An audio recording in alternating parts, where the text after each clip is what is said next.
কোরআনে 25 জন নবী রাসূলের নাম উল্লেখ আছে, এরকম ধারাবাহিকভাবে আপনি পড়ে দেখেন, কোন না কোন ব্যাখ্যা বিশ্লেষণ আপনি এইভাবেই পাবেন। তাদের কওম, তাদের উম্মতেরা সত্য বিধানগুলো অস্বীকার করেছে, মানে না, এই জন্য আমার আল্লাহ তাদেরকে বিদায় করেছে। এখান থেকে এটাই পরিষ্কার, পৃথিবীতে এখন পর্যন্ত কোরআনের আয়াতগুলো যারা মিথ্যা প্রতিপন্ন করে, যারা অস্বীকার করে, যারা মানে না, নাম মুসলমান হলে হবে কি, এটা কিন্তু কাফেরের কাফের।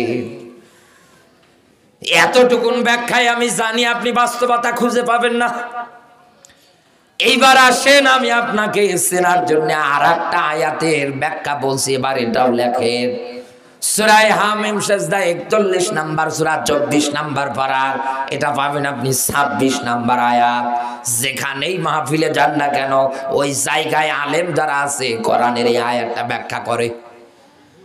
আল্লাহ পাক বলেন, ক্বালাল্লাযীনা কাফারু লা তাসমাউ লিহাযাল কুরআনি ওয়ালগাউ ফীহি লাআল্লাকুম তাগলিবুন।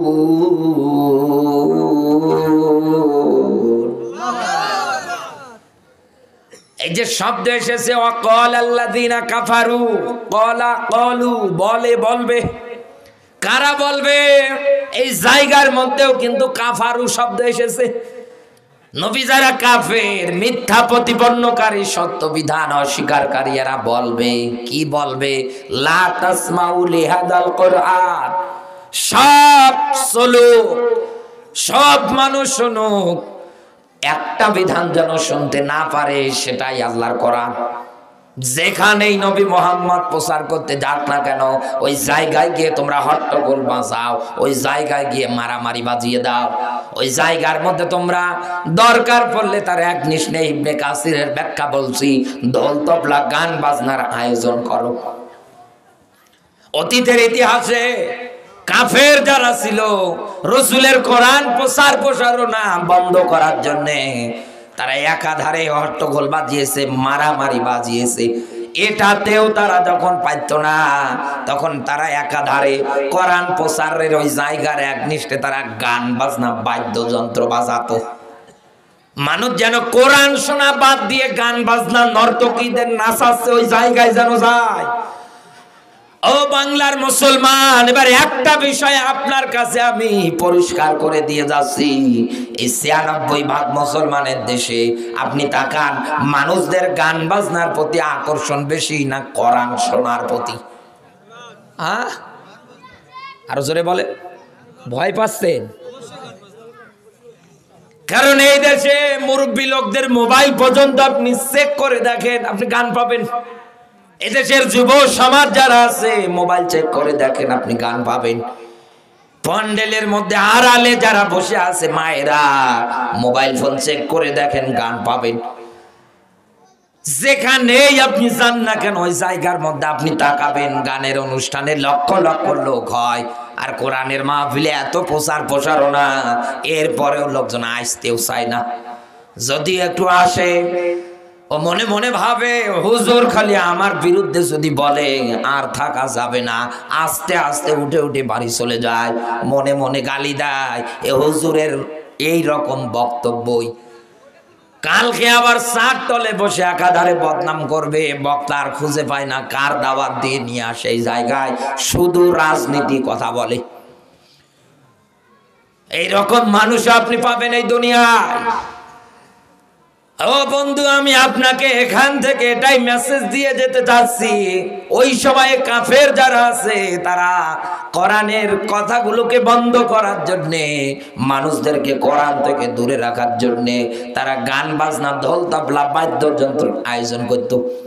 এবার বাংলাদেশে মেলান, এই দেশে আপনি একাধারে তাকান, একটা কনসার্টের আয়োজন, ওই জায়গায় লক্ষ লক্ষ লোক এসে হাজির হচ্ছে, জমা হচ্ছে, কোনোদিন কারো কাছে কোনো পারমিশন নেওয়া লাগে না। অথচ আল্লাহর কোরআনের আয়াত আমার চোখের সামনে এই ব্যাপারে ভাসতেছে। আল্লাহ বলেন, অমিনান নাসি, এই জায়গার মধ্যে মানুষদের ভিতরে এমন একদল মানুষ আছে, এখানে মানুষ বলতে শুধু মুসলমান না, ইহুদি খ্রিস্টান আছে, বৌদ্ধ নাসারা আছে, পৃথিবীতে যত মানুষ সবাইকে আল্লাহ জায়গার মধ্যে আয়াতে ডাক দিয়ে বলেছে ওয়ামিনান নাসি, নবী মানুষদের ভিতরে এমনও মানুষ আছে যারা গান বাজনা গুলোকে টাকা পয়সা দিয়ে ক্রয় করে, আর এই গান বাজনা গুলো তাদেরকে আল্লাহর পথ থেকে দূরে সরে নিয়ে যায়। আল্লাহ বলেন ফাকাদ দাল্লা দালালান বাঈদা, আমি আল্লাহ যদি একবার কাউকে পথ হারা করে দেই, পথ ভ্রষ্ট করে দেই, পৃথিবীর কে আছে তাদেরকে আর রাস্তা দেখাবে? পাবনাবাসী বুকে হাত দিয়ে বলেন তো, চক্ষু দুইটা বন্ধ করে বলেন তো, আল্লাহ ব্যতীত রাস্তা দেখানোর মালিক আর কেউ কি আছে? কেউ তো নেই। অথচ এই গান বাজনা আপনি একাধারে দুনিয়ায় জীবনের মধ্যে লালন পালন করছেন, আর এই গান বাজনা গুলো আপনাকে আল্লাহর পথ থেকে একাধারে দূরে সরে নিয়ে যাচ্ছে। বাস্তবতায় মেলান বন্ধু। এবার এই দেশের কত বাবারা এরকম মোবাইলের মধ্যে গান চালু করে দিয়ে সন্তানকে ডাক দিয়ে বলে বেটা একটু ড্যান্স করো তো। পাবনায় তো এইসব করে না, ছোট্ট মানুষ বোঝে না, আন্দাজে ড্যান্স করছে একাধারে। বাবা ওইটা ভিডিও করে ফেসবুকে আপলোড দিচ্ছে। ওনার ফেসবুক যতগুলো ফ্রেন্ড সার্কেল আছে সবাই এগুলো দেখার পর পরে হাত তালি মারছে। এক জায়গার মধ্যে গল্প করছে, অমুকের ছেলে ড্যান্স দেখেছো, ও তো বড় হলে বিশাল বড় ড্যান্সার হবে। কত মানুষ আবার ওই জায়গার মধ্যে কমেন্ট করতেছে একাধারে আল্লাহ তাআলা যেন আপনার ছেলেকে নেক হায়াত দান করে। ইসলামের নিয়ম নীতি যেটা সাপোর্ট করে না, উল্টা পাল্টা করে গান বাজনার মধ্যে মগ্ন হয়ে নাচানাচি করছে, আর আপনি ওখানে ওর হায়াত কামনা করেন। ফেরেশতারা তোর খুঁজে বেড়াচ্ছে, এক কথা বলে না কেন? আমার মায়েরা যারা আছে কত কায়দায় আপনি একাধারে তাকিয়ে দেখবেন মা আর মেয়ে এখন এই দেশে সবচাইতে বড় টিকটকারের তালিকায় হয়ে আছে। কত যুবক বিয়ে করার পর এই দেশে এখন একাধারে হয়ে গিয়েছে কাপল ব্লগার, টিকটকার। হিসাব মেলান তো বন্ধু আপনার। এই পৃথিবীর ময়দানে আল্লাহর নিষিদ্ধ ঘৃণিত কাজটা আপনি একাধারে পরিবার, সমাজ, এমনকি দেশের সব জায়গায় পর্যন্ত আপনি লক্ষ্য করে দেখেছেন। এমনকি বাংলাদেশে স্বৈরাচারেরা যখন ক্ষমতার মধ্যে একাধারে বসেছিল, এই বাংলাদেশে যখন ডিসেম্বর মাস আসতো, 16 ডিসেম্বর কি দিবস জানো? বিজয় দিবস। আপনি তাকাতেন সকালবেলা কোরআন তেলাওয়াত হতো, ওই মাঠের মধ্যে গীতা পাঠ হতো, এরপরে ছোট ছোট বাচ্চাদের ওই জায়গার মধ্যে সাংস্কৃতিক অনুষ্ঠান তথা খেলাধুলা যা আছে তাই দিয়ে দিত, যেমন খুশি তেমন সাজ। এক কথা বলে না, সারাদিন এরকম করে সব কিছু কমপ্লিট করার পরে এবার রাতের বেলা ওই জায়গার মধ্যে কনসার্ট হবে। উপরের মধ্যে যে ব্যানারটা তৈরি করে টাঙ্গিয়ে দিয়েছে, ওই ব্যানারের উপর দিয়ে লেখা শহীদদের রুহের আত্মার মাগফিরাত কামনায়। শহীদদের রুহের আত্মার মাগফিরাত কামনায় পরিমণি এসে ড্যান্স করবে। জোরে বলুন সুবহানাল্লাহ। এদেশের জন্য যারা জীবন দিয়েছে, শফিক জব্বার, সালাম, বরকত, 1952 সালে ভাষা শহীদ যাদের বলা হয়, যারা জীবন দিয়েছে একাধারে বন্ধু আমার, তাদের রুহের আত্মার মাগফিরাত কামনায় ওই জায়গার মধ্যে সন্ধ্যাবেলা তাকিয়ে দেখবেন এরকম উলঙ্গ বেহিয়াপনা গান বাজনা বাদ্যযন্ত্র একাধারে বাজানো হচ্ছে। হিসাব করে মেলান, ওই জায়গার মধ্যে কোনদিন কোন পুলিশ গিয়ে বাধা দেয় না, কোনদিন ওই জায়গার মধ্যে 144 ধারা জারি হয় না। আর ওই জালেমেরা ক্ষমতায় থাকতে কোরআনের মাহফিলে 144 ধারা জারি করে বসে থাকতো। কেমন বাপের বেটা এখন আয়, জুতো পেটা করে মানুষ তোকে একে দুনিয়ার থেকে বিদায় করা দিয়ে দেবে। চিন্তা করে দেখে, এতদিনে ওই জায়গাগুলোতে কোনোদিন কেউ বাধা দিত না, ওরা পাহারা দিত, আর ওই জায়গার মধ্যে একাধারে নাচতো। এই লালনের মাজারে পুলিশ পাহারা দেয় আর ওরা গাঁজা খায়। এই কথা বলে না কেন? কি কাণ্ড গো! আমির হামজা ভাই বলছে যে কুষ্টিয়া জেলায় জন্মগ্রহণ করে বড় ভেজালে আছে। কেন? বলছে আরে ভাই যেখানে যাই লোকজন বলে হুজুর কুষ্টিয়ায় কিন্তু একজনের মাজার আছে লালন। বাংলাদেশে আর যত জায়গায় গাঁজা পাওয়া যাক আর না যাক ওই জায়গায় অল টাইম পাওয়া যায়। এই জন্য আমার জেলার বদনাম হয়ে যাচ্ছে, এটা ভেঙে দেওয়া দরকার। পৃথিবীতে ইসলাম যেগুলো সাপোর্ট করে না, এই নেশাদ্রব্য, মদ, জুয়া, মূর্তি, ভাস্কর্য, লটারি, একটাও বাংলার মাটিতে প্রতিষ্ঠিত হতে দেওয়া যাবে না। আমার বন্ধুরা, আমি আপনাকে আয়াত থেকে বাস্তব কাফের চেনাবো, এই জন্য এতদূর পর্যন্ত নিয়ে আসলাম। তার ভিতরে কাফেরেরা যেহেতু গান বাজনা বাদ্যযন্ত্র দিয়ে কোরআন প্রচার প্রসারণায় বিঘ্ন ঘটাতো, বাধা ঘটাতো, আর সেটা এখন মুসলমানদের ঘরে ঘরে, এক কথা বলেন না কেন? এই যে আয়াতের মধ্যে মূল মাস্টার মাইন্ড হিসাবে যিনি ভূমিকা রেখেছিল তার নাম কিন্তু আবু জাহেল। কি নাম? লোকটার নাম ছিল আবুল হাকাম। আবু মানে পিতার, হাকাম মানে বুদ্ধির পিতা। শুধু ইসলাম আর কোরআনটা অমান্য করার কারণে এই লোকটার নাম হয়ে গিয়েছে মূর্খের বাবা। এক কথা বলে না কেন? তাহলে একবার চিন্তা ভাবনা করেন তো, আবু জাহেল থেকে মূর্খের বাবা হয়েছে আবুল হাকাম থেকে, শুধু ইসলাম আর কোরআনটা মাইনাস করার কারণে। ও লোকদের বলতো যে তোমরা জমিনে যদি টিকে থাকতে চাও, বিজয়ী হতে চাও, তোমাদের চেয়ারগুলো যদি ধরে রাখতে চাও, তাহলে আব্দুল্লাহর বেটা মুহাম্মদ যেখানেই কোরআন প্রচার করুক না কেন ওই জায়গায় গিয়ে তোমরা আগে হরতাল করবে, ওই জায়গায় গিয়ে আগে মারামারি বাজাবে, ওই জায়গায় গিয়ে আগে বিশৃঙ্খলা বাজাবে। একাধারে আপনি মিলিয়ে দেখেন, ব্যাখ্যা পড়ে দেখেন, ওরা টিকে থাকার জন্য, চেয়ারে বসে থাকার জন্য এই কাজগুলো চালিয়েছে। আমার বাংলাদেশে যে বুড়ি শয়তান ছিল, এরাও টার্গেটে ছিল। কত মানুষ মারতে হয় মারবো, তাও চেয়ার ছাড়বো না। এজন্য দেখেন মেট্রো রেল দেখার পরে টিস্যু পেপার নিয়ে কাঁদছে। আর আবু সাইদ মীর মুগ্ধ, এই পাবনার কত ছেলেরা জীবন দিচ্ছে, এনাদের রক্ত দেখার পরে ওনার কান্নাই আসে না। কি স্বজন হারা ব্যথা, ওনার চাইতে আর কে ভালো বোঝে? চিন্তা দেখেছেন আপনি? ৭১-এর টার্গেট নিয়ে আসে, বাঁচবে কিনা সেটা জানা নেই, ওই ৭১-এর টার্গেট নিয়ে আসে।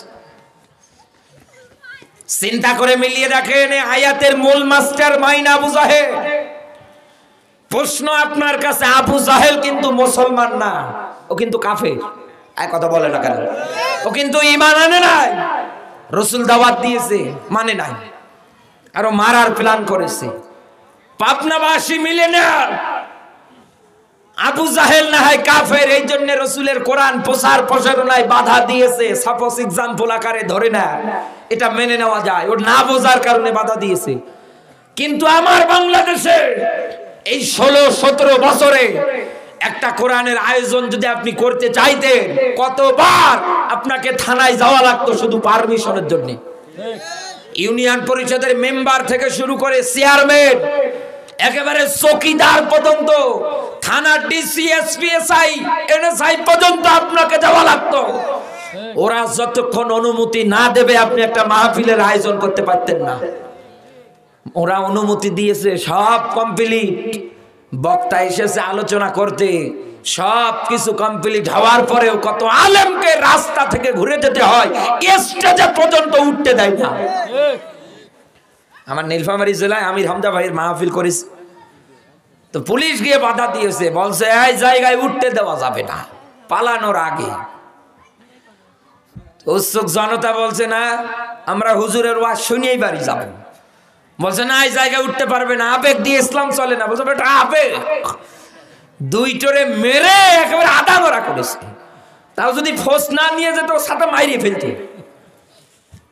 এসে হামজা ভাইকে একেবারে আপনার কোন দলাবাড়ি দিয়ে, কাদাবাড়ি দিয়ে হাঁটিয়ে হাঁটিয়ে অনেক দূর নিয়ে যাওয়ার পরে তাকে গাড়িতে উঠে দেওয়া হয়েছে।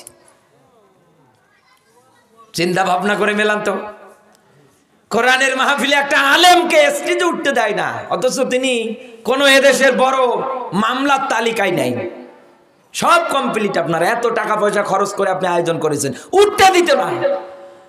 আরে ভাই, আমার প্রশ্ন আপনার কাছে, আবু জাহেল যদি কোরআন প্রচার প্রসারণায় বাধা দেওয়ার কারণে কাফের হয়, এই বাংলাদেশে 16-17 বছরে কোরআন প্রচার প্রসারণায় এরকম ডাইরেক্ট ইনডাইরেক্ট যারাই বাধা দিয়েছে, আবু জাহেল দা এটাও তা।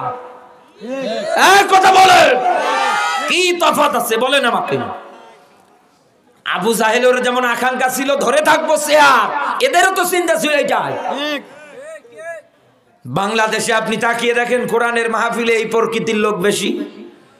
আমি হুজুর গলা ফাটিয়ে চিল্লিয়ে চিল্লিয়ে যদি মারাও যাই আল্লাহর আইন কায়েমের জন্য, দিন বিচার আন্দোলনের জন্য, কোরআনের বিধান কায়েমের জন্য, আপনি তো কোনো না কোনো দিক দিয়ে কোরআনের এই সত্য বিধানগুলো অমান্য করেন, এই সমাজে আপনি প্রতিষ্ঠিত করতে দেন না, তাহলে আপনার মাঝে কোরআনের ব্যাখ্যা বললেই কি আর না বললেই কি?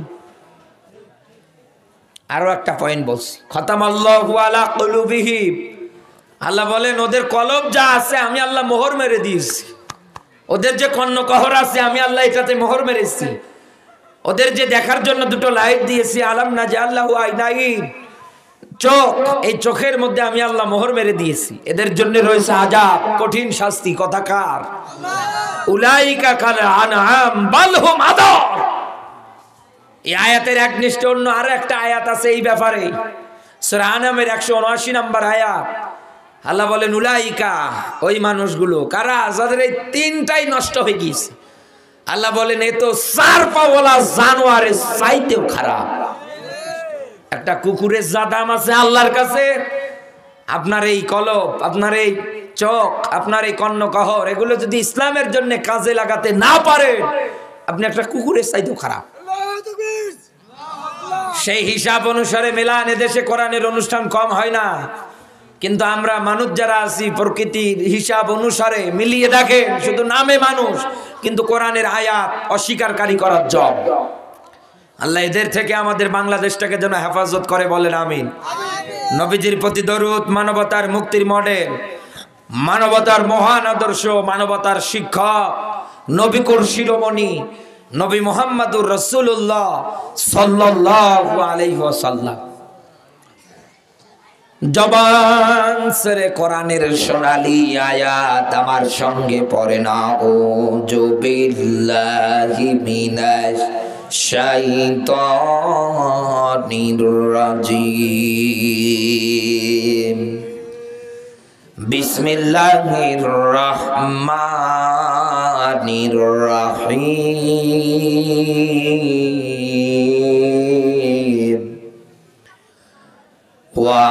وأنذر عشيرتك الأقربين। আপনাকে আগামীকালকে কেউ যদি জিজ্ঞাসা করে কোন সূরা থেকে আলোচনা করেছে, আপনি বলবেন সূরা শুআরা 214 নম্বর আয়াত। একেবারে ছোট্ট একটা আয়াতে কারিমা আমরা তেলাওয়াত করেছি। আমার আজকের আলোচনার সাবজেক্ট সতর্ক। আমি পাবনার সাথিয়ার মানুষদের মাঝে কোরআন হাদিসের আলোকে সতর্কমূলক এবার ব্যাখ্যা দিচ্ছি। আল্লাহ পাক বলেন নবীর নিকট আত্মীয় যারা আছে, যেহেতু আকরাবিন শব্দের শাব্দিক অর্থ নিকট আত্মীয়, মুফাসসির ইকরাম যারা আছে এটাকে আবার ভেঙ্গে ভেঙ্গে নিকট আত্মীয় তালিকার মধ্যে সবার প্রথম রেখেছে ঘরের বউটাকে। এই পৃথিবীর ময়দানে একজন মানুষের কাছে নিকট আত্মীয় তালিকার মধ্যে সবার প্রথম তার বউ। রাসূল যেই দিন নবুয়ত প্রাপ্ত হয়েছিলেন, ভয় পেয়ে খাদিজাকে গিয়ে ডাক দিয়ে বলছেন, খাদিজা আমাকে ঢেকে দাও, আমি ভয় পেয়েছি। খাদিজাতুল কুবরা ডাক দিয়ে বলছে, স্বামী আমার আপনি ভয় পাবেন না, আপনি দুনিয়ায় কোনোদিন রক্তের সম্পর্ক ছিন্ন করেন না, আপনি কোনোদিন মানুষদের মাঝে মিথ্যা কথা বলেন না। খাদিজাতুল কুবরা একাধারে এরকম করে ব্যাখ্যা দিচ্ছেন। এরপরে ওরা ইবনে নওফলের কাছে গেলেন, যাওয়ার পরে তিনি ব্যাখ্যা করে বললেন উনি আর কেউ না, উনি হচ্ছেন ফেরেশতা জিবরাইল। বলেন আল্লাহু আকবার। বিশ্বনবী আমার সবার প্রথমে সে খাদিজাকে দাওয়াত দিয়েছিলেন, ডাক দিয়ে বলেছিলেন, খাদিজা আমি আল্লাহর নবী। খাদিজাতুল কুবরা বিশ্ব নবীর কণ্ঠে দাওয়াত পাওয়ার পরে 1 সেকেন্ডও বিলম্ব করে না, এই সবার প্রথম কালমা পড়ে মুসলমান হয়েছেন। এরপরে বাল্যকালের বন্ধু আবু বকর দাওয়াত পেয়েছেন, এক কথা বলেন না কেন? এরপরে ধারাবাহিকতায় আপনি মিলিয়ে দেখেন ইসলামের মধ্যে মানুষ একাধারে প্রবেশ করেছে। এই হিসাব অনুসারে বিশ্ব নবীকে আল্লাহ জানিয়েছেন, হে নবী আপনার নিকট আত্মীয় যারা আছে তাদেরকে সতর্ক করেন। রাসূল তার নিজের স্ত্রীর কাছে ঈমানের দাওয়াত দিয়েছেন। কারণ দুনিয়ায় কোনো মানুষ যদি জান্নাতে যেতে চায়, জান্নাত যদি পেতে চায়, মরণের পরে ইন্নাল্লাযীনা আমানু ওয়া আমিলুস সলিহাত, কারণ কোরআনে যত জায়গায় জান্নাত শব্দ ব্যবহৃত করেছেন আল্লাহ, তত জায়গায় ঈমান এবং ভালো কাজ এই দুইটা ব্যাখ্যা দিয়েছেন। ও বাংলার মুসলমান যারা আছেন, কান খাড়া করে মিলিয়ে বার ওয়াজটা বাড়ি নিয়ে যান। আপনার ঘরের বউটাকে আপনি কি আজকেই নামাজের জন্য আহ্বান করেন? আপনার মেয়েটাকে করেন, আপনার ছেলেটাকে করেন। এই পৃথিবীর ময়দানে রাজের কাছে যদি আপনি দিনের দাওয়াত গুলে পৌঁছে দিতে না পারেন, সূরা হামিম সেজদার 29 নম্বর আয়াত, কিয়ামতের দিন আপনার স্ত্রী, আপনার সন্তান এদের জোড়া পায়ে লাথি খেয়ে আপনাকে জাহান্নামে যাওয়া লাগবে। আপনার তাহাজ্জুদ গেল কোথায়? আপনার হজ গেল কোথায়? আপনার উমরা গেল কোথায়? একটাও তো আপনার কোনোভাবে কোনো দিক দিয়ে কাজে আসে না। হিসাব অনুসারে মেলান, আজকেই আপনি সতর্ক করেন বাড়ি গিয়ে। দ্বিতীয় নম্বরে ব্যাখ্যা যেটা পেয়েছে আমি, রাসূল তার নিজের মেয়ে ফাতেমাতুজ জোহরাকে দাওয়াত দিয়েছেন। এই জায়গার মধ্যে যারা মেয়ের বাবা বসে আছেন, এই পয়েন্টটার মধ্যে রাসূল তামাম দুনিয়ার মেয়ের বাবাদের জন্য আদর্শ রেখে গিয়েছেন। রাসূল তার মেয়ে ফাতেমাতুজ জোহরাকে ডাক দিয়ে বলেছেন, মা, কিয়ামতের দিন জান্নাত যদি তুমি পেতে চাও, আমি নবী আখির জামানার পয়গম্বর, হয়তো এই পরিচয় দিবা যে আমার বাবা এটা, এই পরিচয় দিয়ে তুমি জান্নাতে যেতে পারবে না, তোমাকে জাহান্নামে যাওয়া লাগবে। জান্নাতে তুমি যদি যেতে চাও, তোমার ঈমান আর আমলটাকে মজবুত করা লাগবে। রাসূল তার মেয়েকে যদি এই উপদেশ দিতে পারে, আপনি তো নবীর উম্মত, এখন আপনিও মেয়ের বাবা, বাড়ি গিয়ে আপনার মেয়েকেও আপনি ঈমান আর আমলের ব্যাখ্যা দেন। আপনি যদি এটা দিতে ব্যর্থ হন, রাসূল জানিয়েছেন একটা মেয়ে যদি বেপরদায় চলে, ও 4 জনকে জাহান্নামে নিয়ে যায়। 1 নম্বরে ওর বড় ভাই, 2 নম্বরে ওর বাবা, 3 নম্বরে ওর মা, 4 নম্বরে ওর স্বামীটাকে। হিসাব অনুসারে এবার মেলান তো আপনি, আপনার এত বড় একটা মেয়ে, কোনদিন আপনি তাকে পর্দা ফরজ বিধান এটা জীবনে উঠিয়ে দিতে পারলেন না। আপনি হাটে বাজারে ওকে নিয়ে যাবার পরে শাড়ির নামে মশারি কিনে দেন, একাধারে সব জায়গার মধ্যে চলাচল করছে। একটা বারের জন্য আপনার বিবেকের মধ্যে বাঁধে না, একটা বারের জন্য আপনার চিন্তা হয় না। এমনকি রাসূল যাই দিন ফাতেমাতুজ জোহরাকে আলীর হাতের মধ্যে উঠিয়ে দিছিলেন, রাসূল ডাক দিয়ে বলেছিলেন, ফাতেমা, এই যে আলী হাতে তোমাকে আজকে আমি উঠিয়ে দিচ্ছি, খবরদার তোমার কোনো আচরণে, তোমার কোনো কথায় আলী যেন কষ্ট না পায়। এদেশের প্রত্যেকটা বাবা যদি মেয়েকে বিয়ে দেওয়ার সময় এরকম করে ছেলেদের হাতে রাসূলের আদর্শ অনুসারে মেনটেন করে দিয়ে বলতে পারতো, এ মা, এই যে হাতে উঠিয়ে দিলাম, কোন দিন যেন কোনোভাবে এনার সঙ্গে বেয়াদবি না হয়, তোমার কোনো আচরণ যেন কষ্ট না পায়। কারণ ইনি যদি একবার আপনার উপরে বদদোয়া দিয়ে দেয়, মন খারাপ করে থাকে, আপনার ঠিকানা কিন্তু আর জান্নাতে না, আপনার ঠিকানা জাহান্নামে। এই জায়গায় ম্যাক্সিমাম মানুষ বউয়ের সঙ্গে ঝগড়া করার পরে এদিক ওদিক হয়ে থাকেন, বা বউ আপনার সঙ্গে ঝগড়া করে। যেই মেয়ে তার স্বামীর সঙ্গে ঝগড়া করে, কথা কাটাকাটি করে, কথা বলে না, ওই স্বামীর উপরে আল্লাহর ফেরেশতারা লানত দেয়। যতক্ষণ বলবে না ততক্ষণ আপনি লানত প্রাপ্ত। কথা বলে না কেন? হিসাব করে মেলাম তো এবার আপনি। বিশ্বনবী আপনাকে আদর্শ শিখাচ্ছেন কি, আর আপনি ফলো করেন কি, আপনি মানেন কি? আল্লাহর নবী আমার সাহাবীদের নিয়ে একটা জায়গার মধ্যে উপস্থিত, এমন সময়ে ফাতেমাতুজ জোহরা নবীজির কাছে এসে হাজির। অন্যান্য দিন ফাতেমাতুজ জোহরা রসুলের কাছে আসলে রসুল মাথা ওঠায়, রসুল তার দিকে তাকিয়ে মুচকি মুচকি হাসে এবং বিভিন্ন বিষয় জিজ্ঞাসা করে। ওই দিন রসুল কিচ্ছু জিজ্ঞাসা করছে না, কথাই বলছে না রসুল। ফাতেমাতুজ জোহরা ডাক দিয়ে বলছে, বাবা অন্যদিন আসলে তুমি আমার সঙ্গে কথা বলো, আর আজকে কিছুই বলো না। নবীজি ডাক দিয়ে বলছেন, মা তাড়াতাড়ি করে বাড়ি যাও, আমি বুঝেছি তুমি আলীর সঙ্গে কথা কাটাকাটি করে এসেছো। এই অবস্থায় তুমি যদি মারা যাও, আলী যদি তোমারে মাফ না করে, আমার মেয়ে পরিচয় দিলেও তুমি জান্নাতে যেতে পারবে না। এই দেশের প্রত্যেকটা বাবারা যদি এটা ফলো করতো, কারণ এদেশের ম্যাক্সিমাম মেয়েরা এমন জেদি, স্বামীর যা ইনকাম এর চাইতে ওর চাহিদা বেশি। কি করবে, কি করবে আপনার জন্য? আর সারা দিন মাঠের মধ্যে কাজ করে সর্বোচ্চ 1000 2000 না, এক মাসে আপনার জন্য চাকরি করে হলেও 20-22 হাজার 25-30 হাজার টাকা ইনকাম করবে, এটাই তো। কিন্তু আপনি এমন জেদি হয়ে বসে আছেন, আপনার বিউটি পার্লারে সপ্তাহে 2 বার করে 15,000 টাকা লাগে।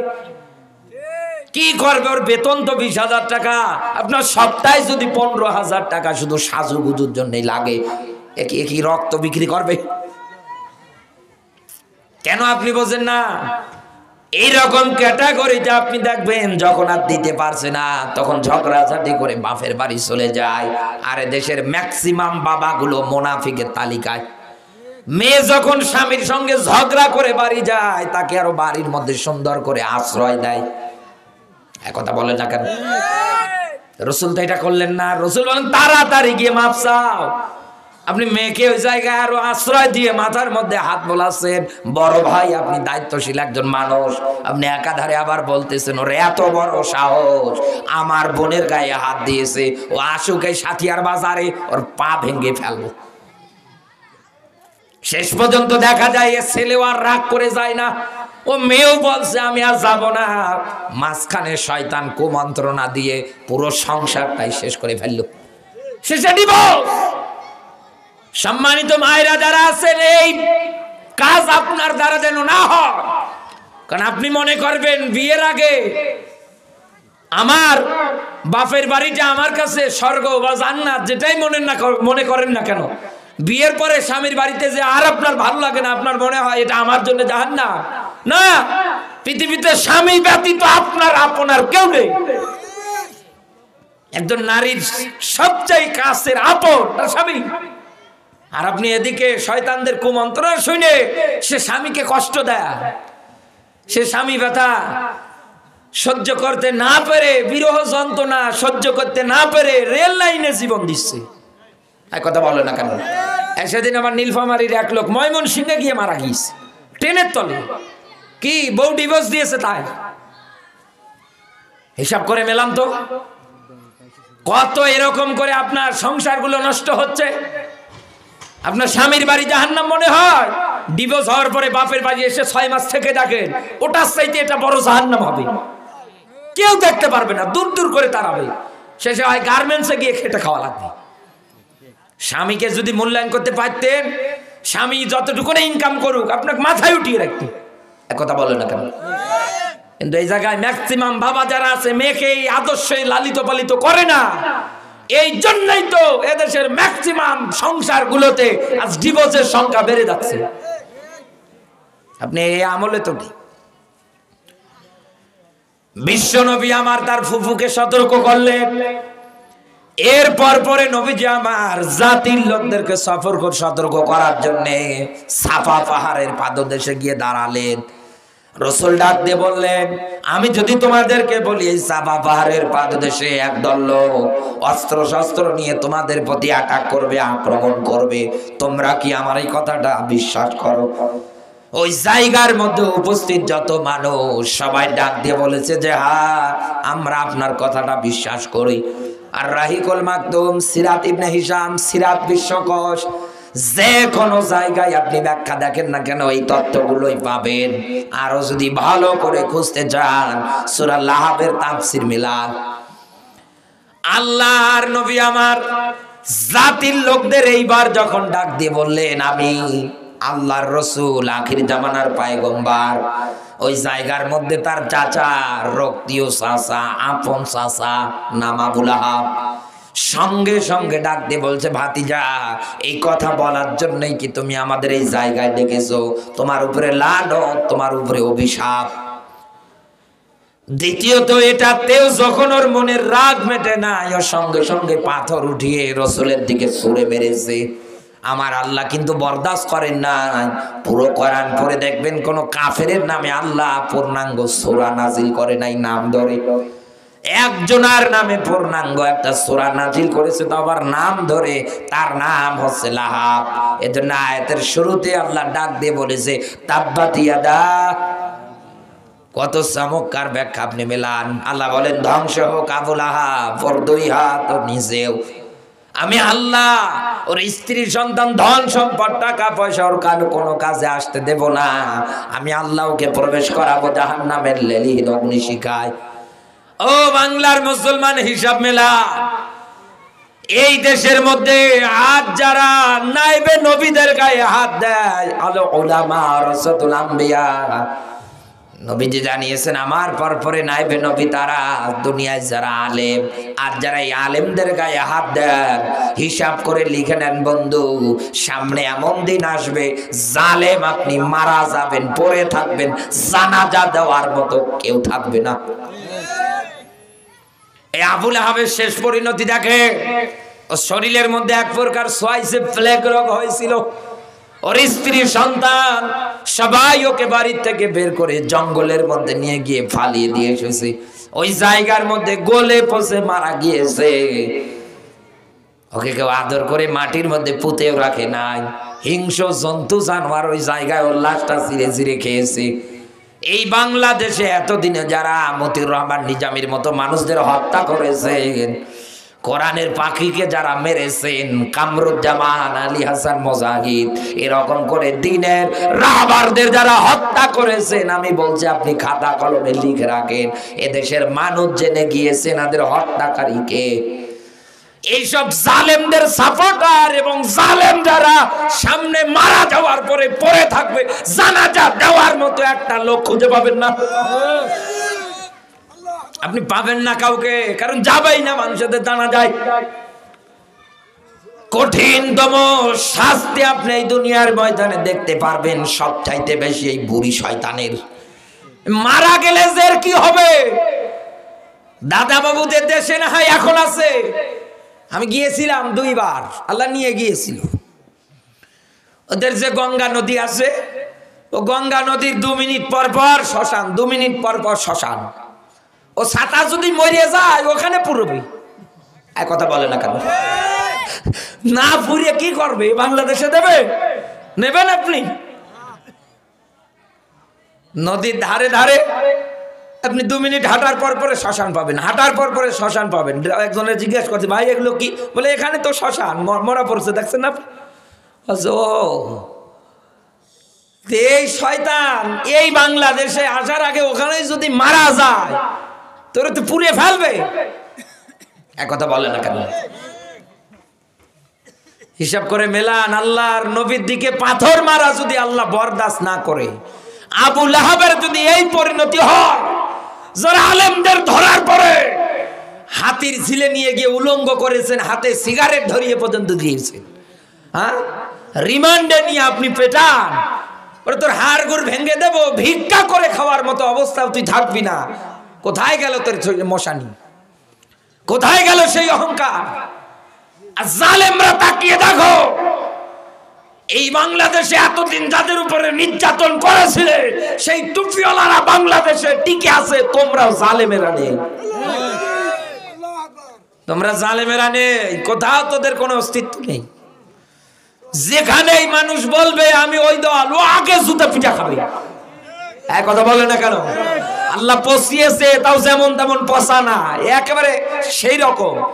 আবু জাহেলের বাড়ি যেমন হাজিদের জন্য ইন্টারন্যাশনাল পায়খানা, রসুলের বিরুদ্ধাচরণ করার কারণে, ইসলাম না মানার কারণে এই বাংলাদেশে আওয়ামী লীগের কেন্দ্রীয় কার্যালয়গুলোতেও এখন মানুষ ওই আবু জাহেলের বাড়ির মতো বাথরুম করে। এই কথা বলে, শুধু ওদের কেন্দ্রীয় কার্যালয় না, ওদের যত জায়গায়, যত থানায়, যত জেলায় বাড়ি ঘর ছিল, মানুষ বাথরুমের প্যান পর্যন্ত খুলে নিয়ে গেছে। আমার এলাকার আফতাব আহমেদকে তিস্তা নদীর চরে আদামরা করেছে। পালাচ্ছে শয়তান, পালাবে কোথায়? পালানোর পর পরে দেখেন মানুষ বোলডোজার দিয়ে, এই দিয়ে, ওই দিয়ে ওর বাবার মূর্তিতে আগে সটাচ্ছে। এই কথা বলে, একটা মরা মানুষের মূর্তিতে যদি এত পরিমাণে রাগ হয়, আর এরা যদি জিন্দা পাইতো কাঁচায় চাপিয়ে খেয়ে ফেলতো। টের পাচ্ছে পচিয়েছে কে? আরো জোরে বলেন, আরো জোরে বলে। রসুলকে গালি দিয়েছিল আপনি লেজ কাটা, নির্বংশ। ও আর ওর স্ত্রী কখন? যখন রসুলের দুইজন সন্তান আব্দুল্লাহ আর কাসিম, পুত্র সন্তান মাত্র দুইটা, আব্দুল্লাহ আর কাসিম মারা গিয়েছিল। আবু জাহেল আর আবু লাহাব আর উম্মে জামিল গালি দিচ্ছে রসুলকে, লেজ কাটা, নির্বংশ, বংশের প্রদীপ জ্বালানোর মতো আর কেউ নেই। রসুল মন খারাপ করলেন, ভেঙ্গে পড়লেন। আল্লাহ জিবরিলের মাধ্যমে সূরা কাউসার এনে ডাক দিয়ে বলছেন, নবী আপনি কেন মন খারাপ করেন? আল্লাহ তো আপনাকে হাউজে কাউসার দান করেছে। এই সূরা 3 নম্বর আয়াতে আল্লাহ ব্যাখ্যা দিয়েছে, দুনিয়ায় যারা আপনাকে লেজ কাটা, নির্বংশ বলে গালি দেয়, এরাই তো লেজ কাটা, এরাই তো নির্বংশ। আজ আপনি মিলিয়ে দেখেন, পাবনাবাসী আবু জাহেলের নামে কারো নাম নেই, এদেশে আবু লাহাবের নামে কারো নাম নেই। হিসাব করে মেলান। আজ যদি আবু লাহাবকে কেউ গালি দেয়, কেউ প্রোটেস্ট প্রতিবাদ করবে না। আবু জাহেলকে কেউ যদি গালি দেয়, প্রোটেস্ট প্রতিবাদ করবে না। কিন্তু আমার রসুলকে নিয়ে কেউ যদি ব্যঙ্গ করে, কেউ যদি গালি দেয়, ওর বাবার নাম ভুলিয়ে দিতে 1 সেকেন্ড সময় নেবে না। পঞ্চগড়ের মধ্যে কাদিয়ানীরা ছিল, ওরা আমার রসুলকে মানত না। তাই দেখেছেন পঞ্চগড়ের তৌহিদি জনতারা শরীরের রক্ত দিয়েছে, মামলা খেয়েছে, জেল খেটেছে, এরপরে ওদের কাছে আপোষ করে না। যুগে যুগে এইরকম নবীর উত্তরসূরিরা, ওয়ারিসেরা দুনিয়ায় তৈরি হবে। নবীর মান শান নিয়ে যেই অপমানমূলক কথা বলবে, ওর জিহ্বা আগে টেনে ছিঁড়ে ফেলবে। আস্তাকান জালেমদের কোনো অস্তিত্ব, জালেমদের কোনো কর্তৃত্ব দুনিয়ায় নেই। কিন্তু নবী মুহাম্মদ সাল্লাল্লাহু আলাইহি ওয়াসাল্লামের আদর্শ রূহানী সন্তান কিয়ামতের আগ পর্যন্ত দুনিয়ায় থাকবে।